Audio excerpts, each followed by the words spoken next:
మదనపల్లెలో ఏదైతే ఫైళ్ల దగ్ధం కేసులో కీలకమైనటువంటి అడుగులు పడుతున్నాయి. రెవెన్యూ ఫైళ్లను దహనం చేసినటువంటి వ్యవహారంలో DGP Dwaraka Tirumala Rao systematic investigation వైపుకి మూవ్ చేస్తే తాజాగా కొత్త కాన్సెప్ట్ నడుస్తుంది. మాజీ మంత్రి పెద్దిరెడ్డి రామచంద్రారెడ్డి ప్రధాన అంచుడు మాధవరెడ్డి పాత్ర ఉన్నట్టు గుర్తించి ఆయన ఇంట్లో సోదాలు చేశారు. అయితే మాధవరెడ్డి పరారయ్యారు.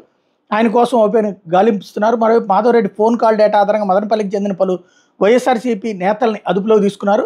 శుక్రవారం రాత్రి మదనపల్లి పురపాలక వైస్ చైర్మన్ జంకా చలపతిని అదుపులో తీసుకున్నారు. రాజంపేట ఎంపీ మాజీ మంత్రి పెద్దిరెడ్డి కుమారుడు మిథున్ రెడ్డి ప్రధాన అంచెడు Babjan alias settlement Babjan కదలికల మీద నిఘా పెట్టారు. దీన్ని బసిగట్టిన బాబ్ జాన్ పరారయ్యాడు. అతని కోసం పోలీసులు గాలిస్తున్నారు. ఎంపీ అనుచరుడు సిటిఎం 2 పరిధిలోని బండమీదపల్లి సర్పంచ్ భర్త అక్కులప్పని విచారణ కోసం డీఎస్పీ కార్యాలయం పిలిపించారు. ఆయన ఇంట్లో సోదాలు నిర్వహించి కీలక దస్త్రాలను స్వాధీనం చేసుకున్నారు. అక్కులప్పతో పాటు ప్రధాన పత్రిక మదనపల్లి ప్రతినిధిని కూడా ఫైళ్ల దహనం కేసులో అనుమానితుడిగా పోలీసులు భావిస్తున్నారు.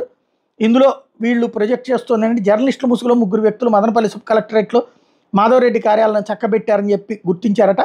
వారిని అదుపులో తీసుకొని ఉన్నారు. గడిచిన 5 ఏళ్లలో భూముల ఆక్రమణకు గురైన బాధితులు సబ్ కలెక్టర్కి తరలివచ్చినటువంటి నేపథ్యంలో ఈ ఇన్వెస్టిగేషన్ తేలింది అన్నటువంటి చెప్తున్నారు. ఇది ఎంతవరకు వాస్తవమో చూడాల్సి ఉంది.